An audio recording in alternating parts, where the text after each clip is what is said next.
हर रोज एक नई कहानी देखने के लिए चैनल को सब्सक्राइब करें और बेल आइकन दबाना ना भूलें। मीनाक्षी अपने भाई मोहन की शादी में अपने काले घने बालों के साथ सुंदर से हेयर स्टाइल में शादी की रौनक बने घूम रही थी।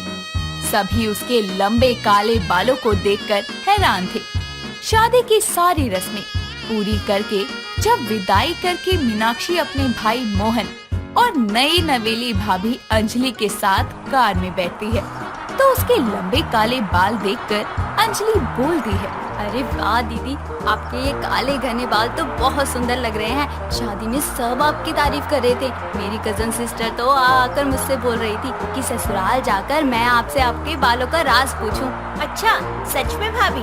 तारीफ के लिए शुक्रिया कहना उनको। मीनाक्षी की इस बात पर उसका भाई हंसने लगता है और बोलता है, इसके बालों को अच्छा कहने वाले ना एक दिन खुद के कहे पर शर्मिंदगी महसूस करेंगे। इससे आगे मत बोलियो भाई, वरना तेरा क्या हाल करूंगी ना तो सोच भी नहीं सकता।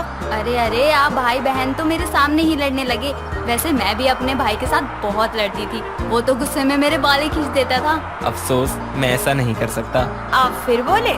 ऐसे ही नोक झोंक करते हुए मीनाक्षी अपनी नई नवेली भाभी को लेकर अपने घर आती है, जहां दरवाजे पर मोहन की माँ शीला आरती की थाली लिए खड़ी होती है और बहू के आने पर बोलती है, लो जी, आ गई मेरी बहू।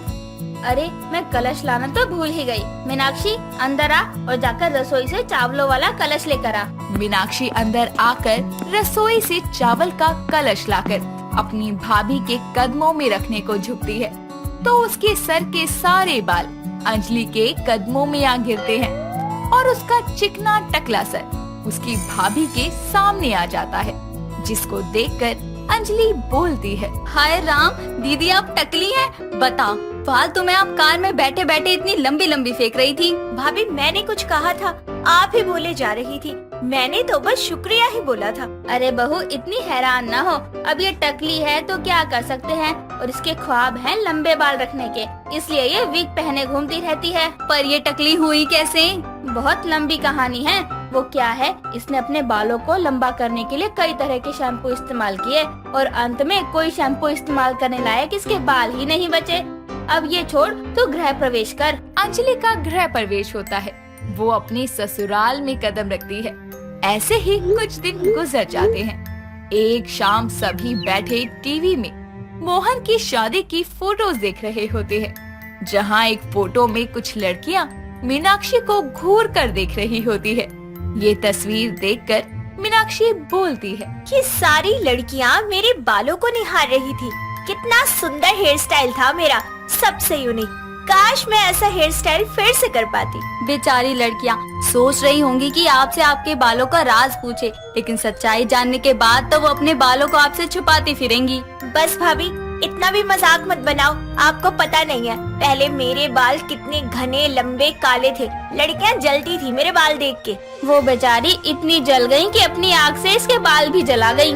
शीला की इस बात पर दोनों सास बहू खूब हंसी है और मीनाक्षी गुस्से में अपनी गर्दन झटकते हुए वहाँ से जाने लगती है।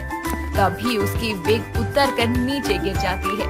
ये देखकर शीला हंसते हुए बोलती है, बेचारी मेरी बच्ची गुस्सा भी नहीं दिखा सकती, वरना उसका ये सर का चांद सबके सामने आ जाता है। मम्मी यार, आई हेट यू। इतना बोलकर मीनाक्षी अपनी विग उठाए कमरे में जाती है और पलंग पर पसरे अपनी आंखें बंद करके ख्वाबों में खो जाती है, जहां मीनाक्षी एक बेहद ही सुंदर से लड़के के सामने होती है और वो लड़का उसके बेहद करीब आकर कहता है, तेरी आंखों की नमकीन मस्तियाँ, तेरे टकले सर की बेपरवाह गुस्ताखियाँ नहीं भूलूंगा मैं, जब तक है जान, जब तक है जान। क्या बोला, टकला?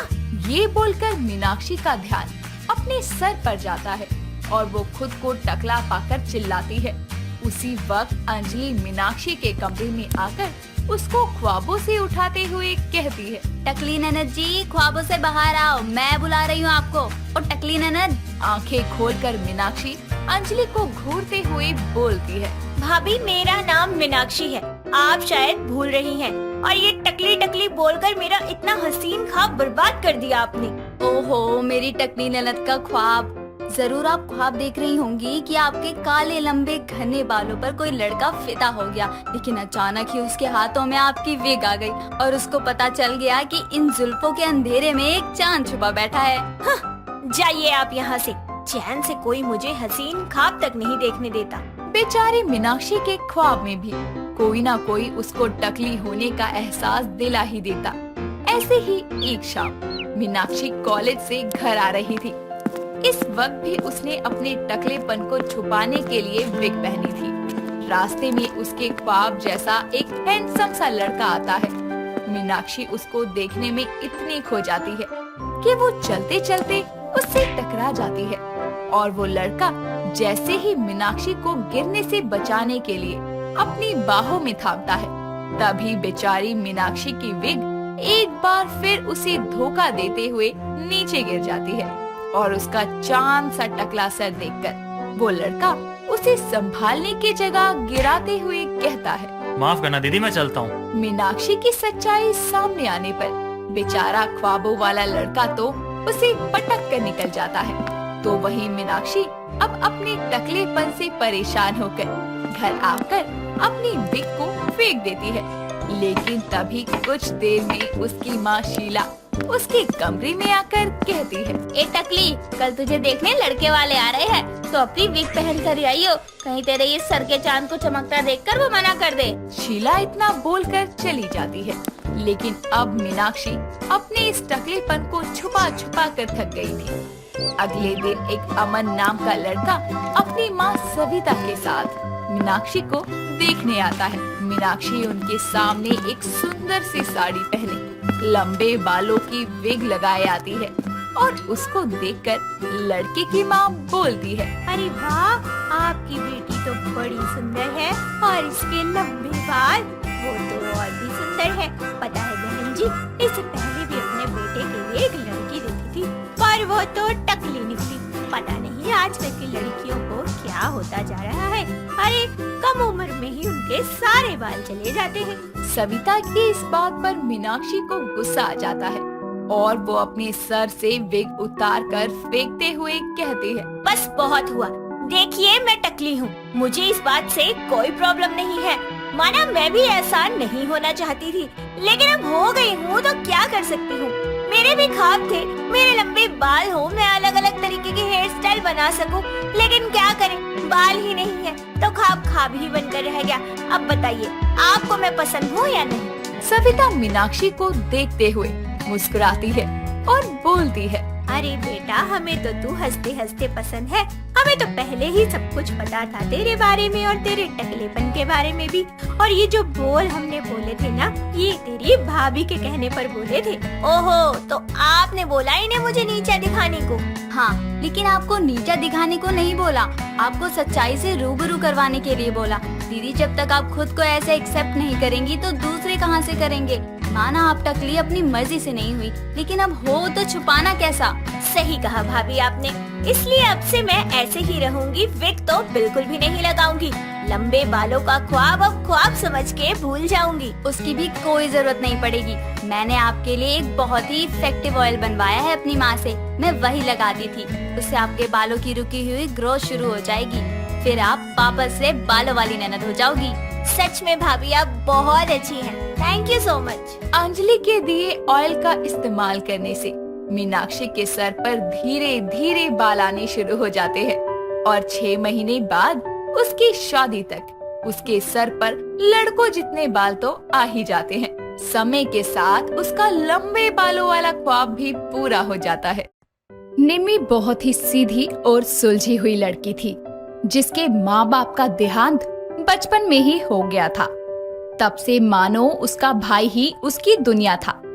वो अपने भाई की हर बात मानती और उसकी खूब सेवा भी करती। एक दिन निमी अपने भाई से बोलती है, भाई, अब तो मेरा कॉलेज भी क्लियर हो गया है, अब तो तुमको मेरी फिक्र छोड़कर शादी कर लेनी चाहिए। अरे पागल, तू कैसी बात करती है?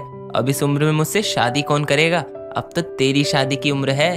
नहीं भैया, मैं तब तक शादी नहीं करूंगी जब तक आपकी शादी ना हो जाए। समय बीतता जाता है और फाइनली अशोक निम्मी की जिद के आगे घुटने टेक देता है। और भारती नाम की एक लड़की से शादी करके उसे घर ले आता है। भारती स्वभाव की बहुत ही चिड़चिड़ी थी, जो सारा दिन बस आराम किया करती और बेचारी निम्मी घर के सारे काम अकेले संभालती। जैसे ही अशोक शाम को वापस आने वाला होता, भारती काम करने का नाटक करने लगती। एक दिन अशोक के काम पर जाने के बाद भारती निम्मी से बोलती है, हाय, मेरे पैरों में कितना दर्द हो रहा है, काश कोई दबा देता। भाभी मैं दबा देती हूँ ना।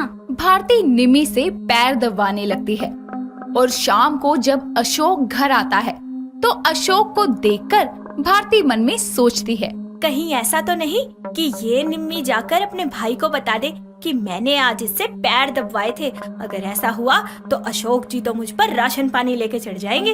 अपनी इस गलती के चलते भारती खुद ही अशोक के पास जाकर बोलती है, सुनिए जी, इससे पहले आपकी बहन आकर मेरी चुगली करे, मैं आपको पहले ही बता देती हूँ कि आज मेरे पैरों में बहुत दर्द हो रहा था और मैंने आपकी बहन से पैर दबवा लिए। अरे तो क्या हो गया, हम सब तो एक परिवार हैं। अगर तुम्हारे पैर दर्द करें तो तुम मुझसे दबवा सकती हो।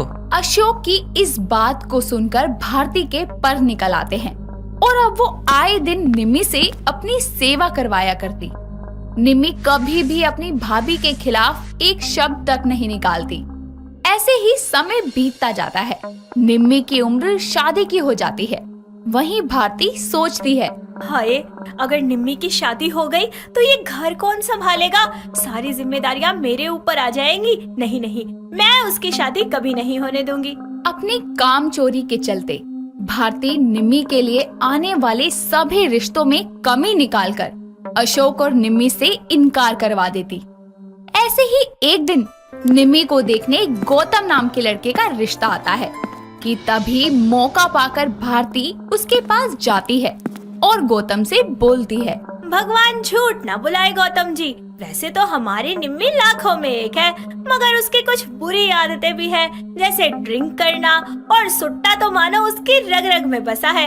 उम्मीद है आपसे शादी करके वो ये सब छोड़ देगी। गौतम भारती की ये बात सुनकर हैरान हो जाता है, लेकिन वो मन में सोचता है, आखिर मुझे इससे अच्छा परिवार कहाँ मिलेगा। ये लोग चाहते तो ये सब छुपा सकते थे, लेकिन इन्होंने सब कुछ सच बताया। तभी निम्मी वहाँ पर चाय लेकर आती है और गौतम को वो पहली ही नजर में भा जाती है, जिसके बाद बिना देरी के गौतम के परिवार वाले रिश्ता पक्का करके चले जाते हैं। उनके जाने के बाद भारती निम्मी से बोलती है, अच्छा बच्चा, ये बता कि तुझे गौतम कैसा लगा? भाभी वो बहुत अच्छे हैं, केयरिंग है और मुझे पसंद भी बहुत है। हाँ वो तो ठीक है, पर तुझे पता है वो गुटखा खाता है। तूने देखा था उसके होठ कितने लाल थे। मैं नहीं चाहती मेरी फूल सी ननद को ऐसा घटिया पति मिले। भाभी आप कितनी अच्छी है, मेरी कितनी चिंता करती हैं। आप फिक्र मत करो, मैं उनकी सारी बुरी आदतें छुड़वा दूंगी। भारती ये समझ जाती है कि अब निम्मी और गौतम का रिश्ता तोड़वाना थोड़ा मुश्किल है, जिसके बाद अक्सर निम्मी और गौतम कॉल पर बात किया करते। निम्मी को ये पता चल जाता है कि गौतम के होठ प्राकृतिक रूप से लाल हैं और वो गुटखा नहीं खाता, और गौतम ये जान जाता है कि निम्मी में कोई बुरी आदत नहीं है। ऐसे ही एक दिन वो अपने घर पर बैठा हुआ सोचता है, इसका मतलब ये हुआ कि भारती भाभी ये चाहती नहीं कि हमारी शादी हो। इससे पहले वो इस शादी में और दिक्कत डाले, मुझे निम्मी को जाकर ये सब बताना होगा। गौतम निम्मी के घर आता है, जहाँ भारती दरवाजा खोलती है और गौतम को सामने देखकर वो हैरान होकर बोलती है, अरे गौतम जी, आप यहाँ? अरे शादी अगले महीने है, इतना भी सब्र नहीं हुआ? जी मैं निम्मी से मिलने आया हूँ, कुछ जरूरी बात करनी है। चल भारती, तेरा फेंका हुआ दाव तब नहीं चला तो अब चल जाएगा। लगता है रिश्ता तोड़ने आया है। आइए आइए, अंदर आइए, बाहर क्यों खड़े हैं? मैं आपके लिए नाश्ता लेकर आती हूँ। भारती ये कहकर नाश्ता लेने चली जाती है, जिसके बाद गौतम निम्मी के पास जाकर उसे बोलता है, निम्मी, आज मैं यहाँ तुमसे कुछ कहने आया हूँ। ओहो, आई लव यू जान, ये तो तुम मुझे कॉल पर भी बोल सकते थे। निम्मी मजाक मत करो और मेरी बात सुनो। ये सुनकर तुमको बुरा लगेगा, पर ये सब सच है। निम्मी, तुम्हारी भाभी तुमको जरा भी प्यार नहीं करती और तुमको नौकर बनाकर सारी जिंदगी अपने साथ रखना चाहती है। उन्होंने मुझसे कहा कि तुम शराब पीती हो। गौतम की बात सुनकर निमी को बहुत गुस्सा आता है और वो गौतम के गाल पर तमाचा मारते हुए बोलती है, तुम ऐसा सोच भी कैसे सकते हो? मेरी भाभी मेरी माँ समान है और भाई बाप। मैंने भाई से शादी को इसलिए बोला क्योंकि मुझे एक माँ चाहिए थी, और अगर वो मुझसे थोड़े बहुत काम करवा भी लेती हैं तो क्या बुरा है, ये उनका हक है।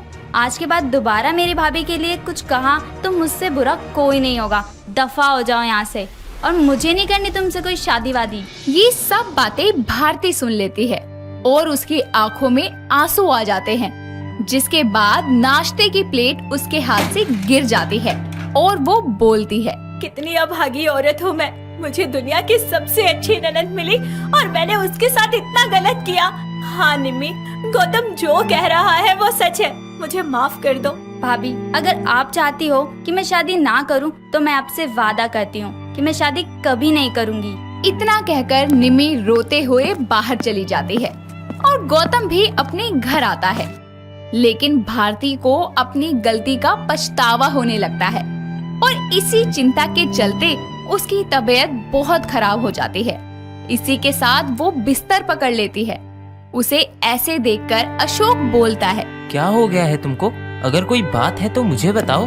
तभी निम्मी वहाँ आती है और उसे देखकर भारती बोलती है, निम्मी मुझे माफ कर दो, मैंने तुम्हारे साथ बहुत गलत किया। आज मुझे उसी की सजा मिल रही है। भाभी, मैंने आपको माफ कर दिया है। अब आप सारी पुरानी बातें भूल जाओ और जल्दी से ठीक हो जाओ बस। वक्त गुजरता है और भारती अब धीरे धीरे ठीक हो जाती है, जिसके बाद वो खुद निम्मी को लेकर गौतम के घर जाती है और गौतम से बोलती है, गौतम जी, आप भी मुझे माफ कर दीजिए। आप जैसा लड़का मेरी निम्मी को और कहीं नहीं मिलेगा। भगवान झूठ ना बुलाए, लेकिन आप दोनों एक दूसरे के लिए ही बने हैं। भाभी, मुझे निम्मी बहुत पसंद है और मैं इसी से शादी करूंगा। जिसके बाद अच्छा सा मुहूर्त देखकर भारती निम्मी और गौतम की शादी करवा देती है और भारती निम्मी को अपनी बेटी की तरह प्यार करने लगती है। इसी के साथ साथ भारती एक भाभी के साथ साथ माँ के भी सारे फर्ज निभाती है। ओह गॉड, ये जींस क्यों नहीं आ रही है? लगता है कल से डाइटिंग शुरू करनी पड़ेगी। कुछ दिन ऑयली और मीठा खा खा कर मैंने अपना वजन फिर से बढ़ा लिया है। नई जींस लाऊं? नहीं, इसी को पहनूंगी, इसी में फिट होना है मुझे वापस। इतना बोलकर वो फिर से अपनी जीन्स के बटन बांधने की कोशिश करती है और फाइनली वो रेडी हो जाती है। कुछ देर बाद वो अपनी फ्रेंड चीना मीना के पास क्लब में पहुंच जाती है। तभी चीना बोलती है, अबे इतनी देर क्यों लगाई? पता है 1 घंटे से वेट कर रहे थे। और क्या, तेरे बिना हमें कितना सूना सूना लग रहा था। अरे यार सॉरी, वो मुझे रेडी होने में टाइम लग गया था। तुझे तो पता ही है कि लड़कियां तैयार होने में कितना टाइम लगाती हैं। अभी से क्या बताऊं कि मैं थोड़ी सी मोटी हो गई हूँ।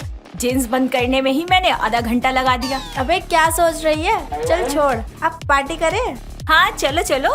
इस तरह तीनों मिलकर पार्टी में ड्रिंक्स करती हैं और डांस करती हैं। कुछ घंटों बाद जब वर्षा थक जाती है तो वो बोलती है, अरे यार मैं बहुत थक गई, अब मुझसे और डांस नहीं होगा। तुम दोनों अपना कैरी ऑन रखो, मैं साइड में बैठने जा रही हूँ। ओके डार्लिंग, बट हम तो अभी और नाचेंगे। हाँ नाचो नाचो।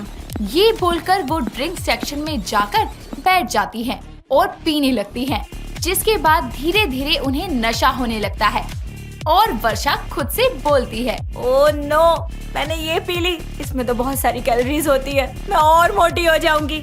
पर इसे पी के मुझे कुछ अजीब अजीब सा क्यों लग रहा है? ये कितना गंदा सा स्वाद था इसका। बाहर जाती हूँ मैं। ये बोलकर भागती हुई वो क्लब के बाहर जाकर टहलने लगती है कि तभी उसे वॉमिट आती है और वो चक्कर खाकर गिर जाती है। वहीं से शिवम नाम का लड़का जा रहा होता है और वर्षा को बेहोश देखकर वो उसे गोद में उठा लेता है और बोलता है, यहाँ तो आसपास कोई भी नहीं है, लगता है ये अकेली आई थी यहाँ, इन्हें अपने घर ले जाता हूँ। अरे इनका फोन भी यही है। शिवम उसे अपनी कार में बिठा देता है और उसका फोन उठाकर रख लेता है। कुछ देर बाद शिवम अपने घर आ जाता है और उसे बेडरूम में लिटा देता है, जिसके बाद वो उसका माथा छूकर चेक करता है। इन्हें फीवर तो है नहीं, फिर बेहोश हो गई होगी शायद। अभी सोने देता हूँ, रात बहुत हो गई है। शिवम उसके साइड में कुर्सी पर बैठकर सो जाता है। सुबह उठकर वो चाय नाश्ता बनाता है। कमरे में उसके लिए और अपने लिए वो नाश्ता लेकर आता है। धूप की रोशनी से परेशान होता देखकर वो उसके फेस के आगे खड़ा हो जाता है और बोलता है, स्माइल करके कितने प्यार से सो रही है। अच्छा है इनके और सूरज की रोशनी के बीच मैं आ गया, वरना इनकी नींद खराब हो जाती। शिवम इतना बोलता ही है कि उसके हाथ लगने से पास में रखा हुआ वास टूट जाता है और आवाज से वो जग जाती है, जिसके बाद वो सर पकड़कर बोलती है, अरे मेरा सर इतना भारी क्यों हो रहा है? ओ शिट, अब तो ये उठ गई। ये मैं कहाँ आ गई? मैं तो क्लब में थी और वो चीना मीना कहाँ चली गई? हेलो, कैसी हैं आप? Are you okay? तुम कौन हो? मैं यहाँ कैसे आई? मेरे फ्रेंड्स कहाँ हैं? तुम मुझे यहाँ क्यों लाए? अरे वेट, एकदम से इतने क्वेश्चंस? मैं बताता हूँ आपको। कल रात आप मुझे क्लब के बाहर मिली, कोई आपके आसपास था नहीं, इसलिए मैं आपको अपने घर ले आया। थैंक यू मेरा इतना ख्याल रखने के लिए। चीना मीना मुझे ढूंढ रही होगी, मुझे उन्हें फोन करना चाहिए, पर मेरा फोन कहाँ है? मुझे तो कुछ याद ही नहीं आ रहा। अरे आप हाइपर मत हो, आपका फोन तो ये रहा, बट मेरे पास ऐसा चार्जर नहीं था, तो सॉरी मैं इसको चार्ज नहीं कर पाया। आपका फोन डेड है। ओ कोई नहीं, अब मैं अपने घर चली जाती हूँ, मॉम मेरा इंतजार कर रही होंगी। अरे आराम से, शायद आपको हैंगओवर अभी भी है और आप खुद से जाने की हालत में लग नहीं रही। नो इट्स ओके, मैं चली जाऊंगी। नो, आप यहीं बैठिए, चाहे तो तबीयत ठीक होते ही चले जाना, और ये जूस पीजिए, ब्रेकफास्ट भी फिनिश करो, नहीं तो आपको जाने नहीं दूंगा। अच्छा जी, खा लूंगी, डोंट वरी। वैसे आपने अपना नाम नहीं बताया मुझे। जी मेरा नाम शिवम है, और आपका? माय नेम इज वर्षा। चलो ब्रेकफास्ट तो लाइट बनाकर लेकर आया है, ये तो मैं खा ही सकती हूँ। ओह ये लीजिए, आप भी खाइए ना ये। हाय हाय, इसमें तो फैट होगा, मैं तो ये बिल्कुल भी नहीं खा सकती। आज से मेरी डाइटिंग स्टार्ट है। शिवम एक काम कीजिए, ये आप खा लीजिए, मैं जूस पीती हूँ। वो क्या है ना कि मुझे लाइट ब्रेकफास्ट पसंद है। ओके, बट ये भी लाइट ब्रेकफास्ट में ही आता है। No it's okay. कुछ देर तक दोनों बहुत बातें करते हैं और उनकी काफी अच्छी बॉन्डिंग हो जाती है। कुछ घंटों बाद में शिवम उसे घर ड्रॉप करता है और उसे चॉकलेट देता है। नो इसकी कोई जरूरत नहीं है। अरे इसे खाकर मैं और मोटी हो जाऊंगी, लेकिन अब क्या करूं? ये इतने प्यार से लाया है, इसे मना भी नहीं कर सकती। इसने मेरा इतना ध्यान रखा था, कहीं इसे बुरा लग गया तो? ओके शिवम आप दे दो, मैं खा लूंगी। वर्षा चॉकलेट ले लेती है। अगले दिन दोनों फिर से मार्केट में टकराते हैं। धीरे धीरे दोनों की मुलाकातें नजदीकियां बढ़ने लगती है और उन्हें एक दूसरे से प्यार हो जाता है। ऐसे ही एक दिन वो अपने घर पर वेटिंग मशीन से अपना वेट चेक करती है और देखती है कि उसका वेट बिल्कुल नहीं घटा है। जिसके बाद वो अपनी कमर मेजर करती है, जो इस वक्त 30 हो चुकी थी। जिसके बाद वर्षा बोलती है, वर्षा बेटा, तेरा वेट और इंच दोनों ही बढ़ गए हैं। अब से प्रॉपर डाइट फॉलो करनी होगी। आज तेरा डिनर लंच सब कुछ कैंसिल, सिर्फ सैलेड और जूस। वर्षा अपनी जॉब पर जाती है और वापस आते टाइम शिवम से मिलकर बोलती है, शिवम बताना मैं मोटी लग रही हूँ? नहीं, मोटी तो नहीं हो तुम। सही से देखो यार, मेरी कमर, मैं मोटी हो गई हूँ। अरे मेरी पगली, इतना चलता है, नॉर्मल है एंड काफी सैक। तुम पागल हो क्या? अरे अब जो है सो है, मैंने झूठ तो बोला नहीं, जो मारा तुमने मुझे। तुम कुछ भी बोले जा रहे हो। जब तक मैं अपनी उस पुराने वाले जीन्स में फिर से फिट नहीं हो जाती ना, तब तक मैं डाइटिंग फॉलो करती रहूंगी और जिम जाऊंगी। ओके जान। शिवम उसे जिम छोड़ देता है और चला जाता है। वर्षा अंदर जाती है और कपड़े चेंज करके कसरत करना शुरू कर देती है। ये सिलसिला कुछ समय तक चलता रहता है और ऐसे ही सुबह वो उठती और बोलती है, ओह नो, मुझे बहुत नींद आ रही है, बिल्कुल मन नहीं कर रहा वर्कआउट करने का। एक काम करती हूँ, कल ना आज का और कल का दोनों वर्कआउट कर लूंगी, लेकिन आज कुछ नहीं कर। कुछ दिन बाद वो अपनी वेस्ट को मेजर करती है और वो ये देखकर बहुत खुश होती है कि अब उसकी कमर 25 हो गई है। जिसके बाद वो अपनी पुरानी जीन्स पहनकर बहुत खुश होती है और शिवम से मिलने वो क्रॉप टॉप पहनकर जाती है। उसे देखकर शिवम बोलता है, OMG Varsha, you looking so pretty and hot. आखिर डाइट करके ही मानी ना तुम। वो तो है, और अब मैं बहुत खुश हूँ। देखो ये वही जीन्स है जिसकी मैं उस दिन बात कर रही थी। और सुनो, अब मुझसे ना तुमसे ये दूर नहीं रहा जाता, हम दोनों शादी कर लेते हैं। ओके जान, घर वालों को तो बता दूं पहले कि उनकी बहू अपने ससुराल आना चाहती है। शिवम अगले ही दिन अपने और वर्षा के पेरेंट्स से बात करता है। दोनों के पेरेंट्स इस शादी को मंजूरी दे देते हैं और 1 महीने के अंदर दोनों की शादी पूरे विधि विधान से संपन्न होती है। वक्त बीतता है वर्षा फिर से जंक फूड खाना स्टार्ट कर देती है और वो अपना वेट चेक करती है। पहले से उसका वेट 2 किलो बढ़ जाता है, जिसके बाद वो बोलती है, लगता है फिर से मुझे वेट लॉस और डाइट करनी पड़ेगी। वर्षा इतना सोच ही रही होती है, तभी उसकी सास जमुना आवाज लगाती है, अरे बहू, नाश्ता बन गया क्या? हाँ माँ जी, बन गया, लाती हूँ। सब डाइनिंग टेबल पर बैठकर नाश्ता करते हैं। जहाँ जमुना नॉर्मल खाना खाती है, वहीं वो वर्षा को सैलेड खाता देखकर बोलती है, अरे बहू, आलू के पराठे खा, ये क्या सिर्फ उबली हुई सब्जी खा रही है? तो माँ जी, मैं डाइट पर हूँ ना, इसलिए ऑयली फूड नहीं खाऊंगी। पर बेटा, डाइट कर क्यों रही है? ठीक तो है तू, दिखने में बिल्कुल पतली दुबली सी है। हाँ वर्षा, तुम फिर से डाइट क्यों कर रही हो? अब तो तुम साड़ी पहनती हो, क्या जरूरत है डाइट की? जरूरत नहीं है, पर फिगर मेंटेन करके रखना भी तो एक अच्छी आदत है ना। क्या ही जरूरत है अपने आप को फैलाने की। हेल्दी खाना खाओ, खुश रहो। ठीक है बहू, जैसी तेरी इच्छा, लेकिन तबीयत का ख्याल रखियो, पता चले डाइट के चक्कर में तो लकड़ी हो गई। नहीं नहीं माँ जी, कुछ नहीं होगा। चलो, माँ ने ओके कर दिया तो मैं क्या बोलूँ अब। वक्त गुजरता है और उसकी डाइटिंग चालू रहती है। एक शाम शिवम ऑफिस से आते हुए समोसे लेकर आता है और वर्षा को देते हुए बोलता है, वर्षा, गरम गरम समोसे लाया हूँ, खा लो जल्दी से तुम भी। माँ ने तो खा लिए। अरे रब्बा, इसे देखकर तो मेरा जी ललचा रहा है। खाऊं कि नहीं खाऊं? गरम गरम है। नहीं नहीं वर्षा, यू आर ऑन डाइट, तो नहीं खा सकती। नहीं शिवम, आप ही खा लीजिए, मैं नहीं खाऊंगी। देखो, लास्ट बार पूछ रहा हूँ, एक बार खा लोगी तो कुछ नहीं होगा। इट्स ओके शिवम, आप खा लो। Okay, as your wish. इस तरह दोनों माँ बेटे स्वाद लेकर उसे चिढ़ाते हुए खाने लगते हैं। इससे परेशान होकर वो अपने रूम में चली जाती है और फोन चलाने लगती है, जिस पर खाने की चीजें आने लगती है और वो अपना फोन गुस्से में फेंक कर बोलती है, जहाँ देखो खाने की ही चीजें नजर आ रही हैं। क्या इनको पता नहीं है कि मैं डाइटिंग पर हूँ? यहाँ पूरी कायनात मिलकर मुझे बस खाना खाना दिए जा रही है। कुछ देर बाद उसके घर की डोर बेल बजती है और वो जैसे ही दरवाजा खोलती है तो उसके सामने उसकी पड़ोसन उसके लिए बिरयानी बनाकर लाई होती है। दोस्तों, अगर आपको ये कहानी पसंद आई तो इसे लाइक करें, शेयर करें और कमेंट करके बताएं कि कहानी में आपको सबसे अच्छा क्या लगा।